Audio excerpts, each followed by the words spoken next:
Being from the West, I'm not very familiar with Florida.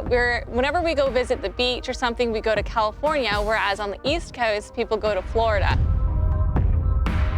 Hunting there is a whole new thing for me, and especially alligators, so I'm really excited for this trip. Cheyenne's going gator hunting. I'm excited for it, but I'm also kind of jealous too, because that's something I've never done and I've always wanted to do. This will be a perfect trip for Cheyenne to go on with her rig down in Florida in the Everglades. Never been gator hunting before, and we're gonna go get ourselves some gators. I'm on my way to Florida, a 12-hour trek. We're gonna meet up with Gator Quest with Taylor. It's gonna be a lot of fun. It's gonna be my first experience on a gator hunt. I don't even know what to expect, but it's gonna be wild. I'm hunting with Taylor this trip. He's been hunting gators his entire life, basically, but this year is his first year doing a guided hunts for just specifically gators. So I'm really looking forward to what he's going to teach me on this trip. Not only is she going to hunt gators in Florida, she's going to hunt hogs too. They're a highly invasive species and they can do some damage. Right now we're sighting in our thermals for tonight when we go hog shooting. Wish us luck.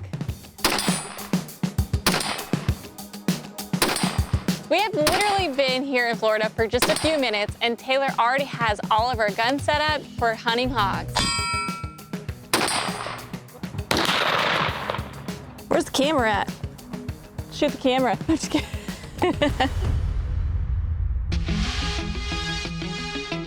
This area in Florida is beautiful.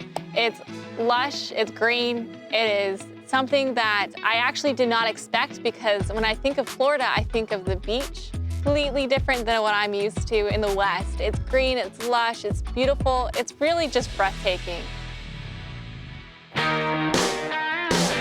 me, it's a lot harder to use a thermal scope because it's unfamiliar. You can't see every detail. Like during the day, you can see like every outline of every leaf, right? But with a thermal, you see only the pattern of the heat wave, etc. It's also kind of creepy how much you can see with the thermal. You can see every animal, even to the bunnies, to the rats, to the large animals that are out in the field, like deer. Yeah, there's like 10, 12. Here, try it on here.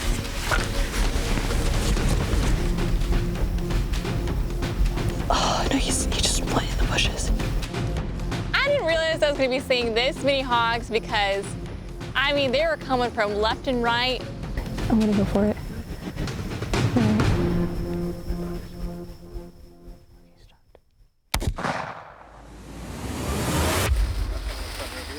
Okay.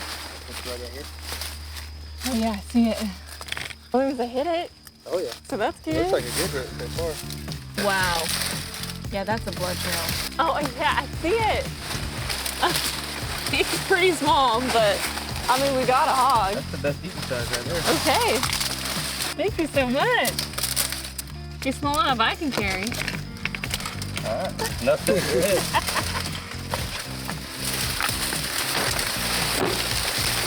How? This is young, huh? Yeah. How young? Is it probably like a year old? No, heck no. Not even that Couple old? months. That's why they're overpopulated, because he's probably 2 or 3 months old and they're already, that's breeding size right there. Yeah. They won't be long out of breeding right there. Tomorrow, cook this guy up. You're gonna have to show me all the good hog recipes. Oh, absolutely. This was so much fun, but I'm really excited to get out there and get one of those Florida gators. There are places in this world that rarely ever see people. Remote places. Places that take effort to get to. Places where life shifts into a different gear. Where memories are made and where stories are written. I'm Scott Sullivan. I've spent most of my life searching out these places, writing the story of my life and chronicling my journey. This past year, my good friend Cheyenne Peterson and I built 2 of the baddest overland vehicles on the planet, solely for the purpose of searching out these hard-to-find places. We wanted to have the gear to get to the places that most people don't go, the gear to get us to these special places where life's experiences are magnified, where stories are written. Join us as we cross the country and the world in these rigs, experiencing life, hunting, fishing, overlanding, and creating our own story. telling our tale. Join us for the Overland Chronicles.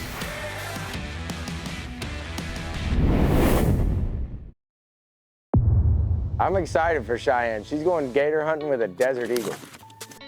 I am super excited. Apparently we're going to be shooting the desert eagle. I was super intimidated by this desert eagle because it was so large. I thought that it was going to whip back and hit me in the face, honestly. Most powerful 44 mag in the world, but the beautiful thing about the desert eagle is ported. You guys ready? Energy is going to be captured pushing the slide back, which is going to be nice for you for recoil. How'd that feel? It's actually not so scary. Yeah, no, it felt fine. After shooting the desert eagle a couple times, I felt super comfortable because I knew that I could handle it after that. I knew that it wasn't as bad as I thought it was going to be. A lot easier than I thought. It almost feels like I'm shooting a rifle almost because it's held in there. So it's less stressful of having to think about like the recoil. This is gonna be a really fun hunt. Tell me about like where we're at right now. We're in Mica City. We're about a mile from the Mica River. Is it a gator? Right there. That's a gator right there. Yeah. So there's more gators or less gators? Right now they're on fire. They're coming into mating season, so they're everywhere. Okay. So where you see them today, you might see them a mile from here tomorrow. When we first drove out there, I was actually kind of surprised about how many gators there were out there. There was a lot to pick from. Place in particular, we'll just ride this dike. And this place is full of gators. This whole place used to be celery fields. So it was it was all flooded. Hunts like this are super fun. They're interactive. You get to hunt with friends and you don't have to be quiet. So when we see the one we're looking for, we'll catch him on a fishing pole. Hold up, there's a big gator right there. That's what I was talking about, mating season, how they're moving right now. Oh yeah. That one there's probably 10. The one on the right. Really? The one up close is probably 8-footer. Yeah, this is what I think of when I think of Florida. Just this right here. Should we start swimming with the gators? Right here. Look right here. You see him? Yeah, I see him. Let's try to get a hook in that one. Taylor grabs the rising pole and we are on to our first gator.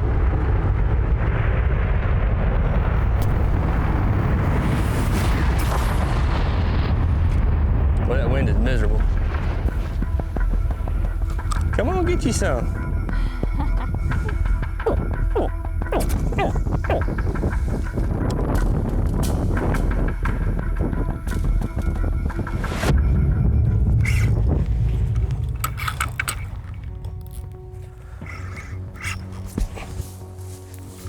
Don't give him any slack. Pretty tough. It feels pretty tough. First it's easy and then, holy. Finding the gator with a pole was super difficult. It was a lot heavier than I thought it was gonna be. And it was probably one of the most difficult things that I've actually had to reel in. There he goes. All right, reel. Gator keeps taking the line and I keep trying to pull him in and I'm getting exhausted. So I was a little worried that I wasn't actually going to get this gator. He's a fighter, that's for sure.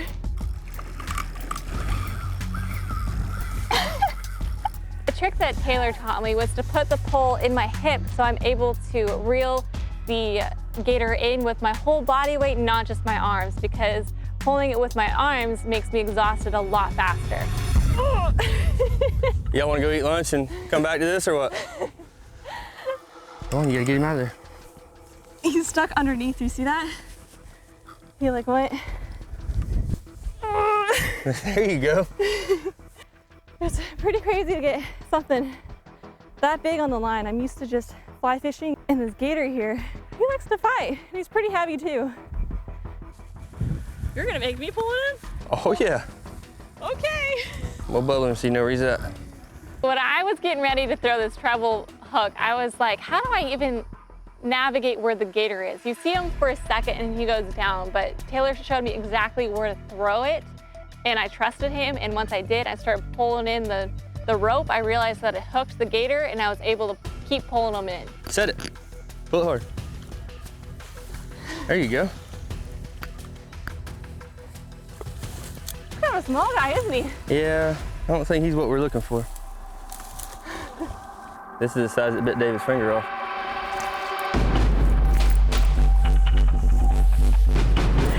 Get too close.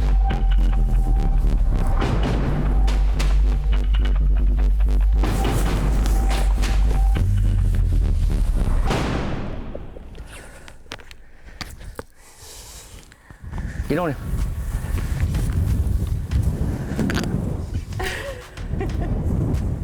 This is gnarly. Can I say that I would not have ever imagined that I'd be doing this today. Riding an alligator. His eyes are beautiful. Should I let him go? Just kidding. There, hold on. He's like swimming. Oh, he's trying to turn. So Taylor knew that this gator was a little too small and that we could probably find something a little larger, but it was a really cool experience.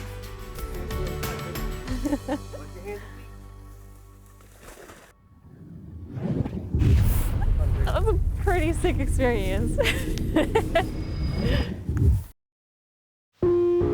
I have never gigged in my life. It's not really a thing that we do in Utah.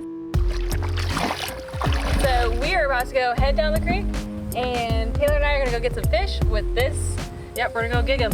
Excited to see what it'll do. We're going after catfish and gar. Is that your technique? Let's see one. That was good. Okay. Just watch that pole when it comes down. Got that boom. It'll slap you in the head. Look!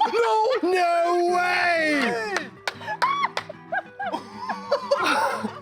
There's no way. Were you rolling? Okay, well, we got some fish in this creek over here for sure. That's some of them sucker fish. It's a sucker fish. I totally did that on purpose. I definitely saw it. Yeah, for sure. That was. Is gigging hard? No, actually, it's really easy.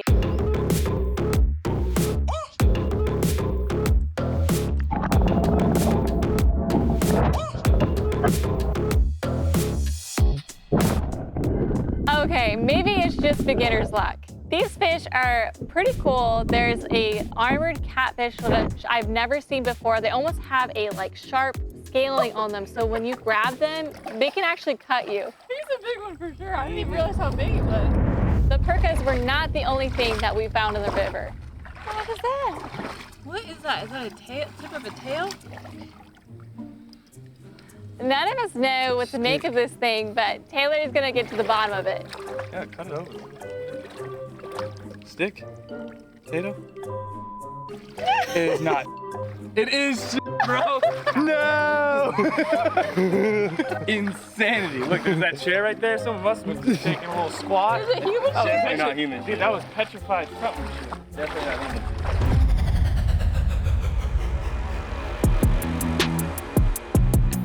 So I have really enjoyed myself being in Florida so far. It's been a really fun trip, especially when it's not coming here for vacation, but coming here for hunting.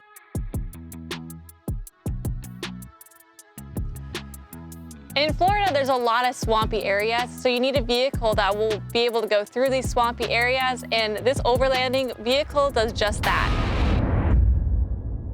Let me tell you, we digged for hours through the dirt looking for shark teeth and shells. I felt like I was a kid again back when I was brand new to the beach, and I just thought finding these shark teeth and shells were one of the coolest things ever. So, rumor has it that you can find shark teeth pretty much anywhere in Florida because if you move dirt somewhere from close by the beach or something, it'll have like artifacts, and Florida's known for all the different places you can find shark teeth. In fact, there's a little one right here. It's tiny. Look at that. We're probably an hour away from the beach, and yet we're still finding shark teeth. That's a sick one. I know that like I'm gonna see something I'm not gonna wanna see, like freaking giant Florida spiders and giant Florida bugs and giant Florida snakes.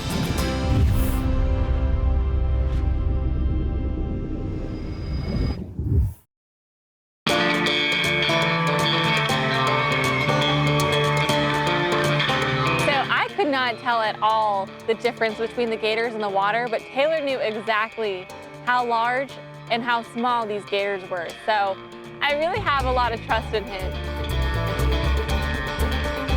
Look at him right there. We need to kill him. Oh, there you go, he's walking. It's gonna be a good day. We ain't been here 5 minutes. Not even, it's been like 2 seconds. I'm gonna try to hook that gator. I know this must be a huge gator because Taylor's not giving me the fishing rod or the rope.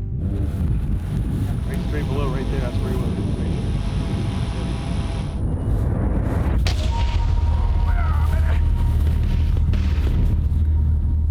Bring your gun. You gotta fight him. Well, it turns out I'm gonna go fight this gator. And so that was just super surprising, and it was a lot more difficult than I thought it was gonna be. Oh, he's not even fighting yet. There you go. Which is crazy.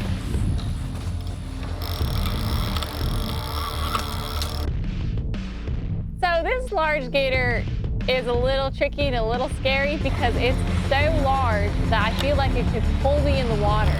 So it's very difficult, and I'm so glad that Taylor was there to help me. That's the workout, guys. He's like, this is easy. He's rolling over.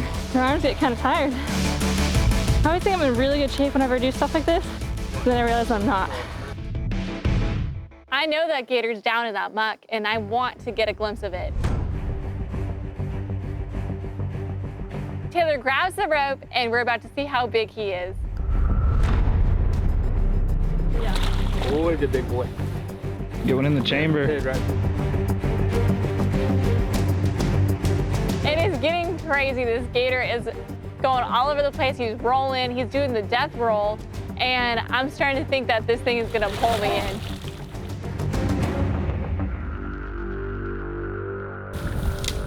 There's a shot if you can get it. That was his head, shoot. I think that one rocked you. First gator down in the books. I made a good shot, and I am so relieved. It's pretty big. How big do you say you think he is? 8 foot? He might go better than that. I mean, we got it done. Thank you. I'm so excited. I told you it was gonna get western when you put the blue line in him. Definitely very western. Got a rope on him and everything. I really don't want to pull him out by hand. Luckily, I had the perfect way to pull this gator out. Pulling that line, the gator is actually a lot more work than I thought it was gonna be. We're gonna pull this gator out the only way we know how. Feel a lot easier on Taylor.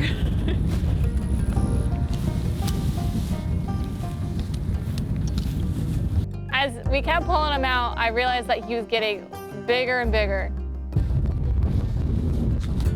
Yeah. Dang, that's a big hook. It's probably killed a few gators, right?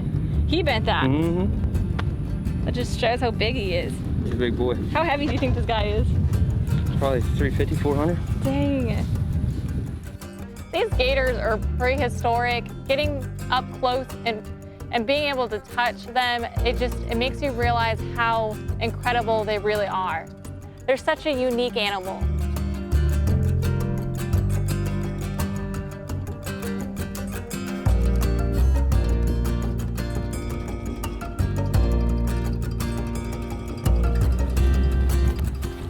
He's still moving. We're illegal. Now that we got the gator out of the water, what do we do now? We gotta load this big joker somewhere and get him home and skin him. Taylor was saying that the alligator was around 35 years old, probably by like how long the gator is. Pretty crazy. That gator's older than me by 10 years. We are just getting back to our base camp, and we are gonna skin the alligator and we're gonna make some gator bites. I've never had gator before, so this is gonna be really good. What's 124 inches? According to my phone, 10 feet and 4 inches. 10.5 feet, Cheyenne. That's a dang nice one. Oh, I'm stoked. I thought 8 feet was great. This is like the cherry on top, you know? Sure. So my plans with this gator was to originally make some cowgirl boots, but I was told that making a purse and a belt would probably be a lot better with this gator because it was so large that it wouldn't look good on some boots. And hopefully, she shares some of that meat with me. But I'm really excited to try the meat. I've never had gator meat before, so I'm excited to see how they prepare it from start to finish.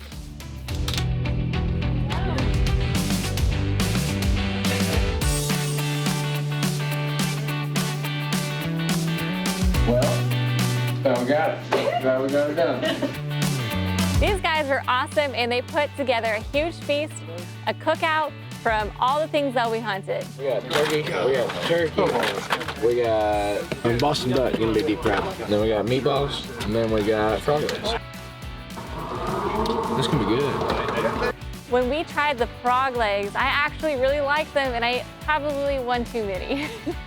I really did eat a lot of those frog legs. It was, yeah. It's like buttery chicken. Alligator. I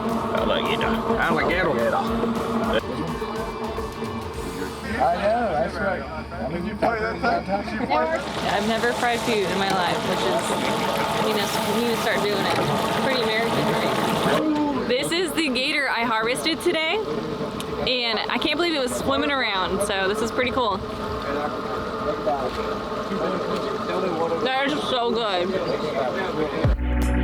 So I had a blast on this Florida trip. It was really, really enjoyable. The people were amazing, and also I've never really planned on going on a gator hunt, and so being able to go on this hunt, I realized how fun it was, and can't wait to go back and do it again.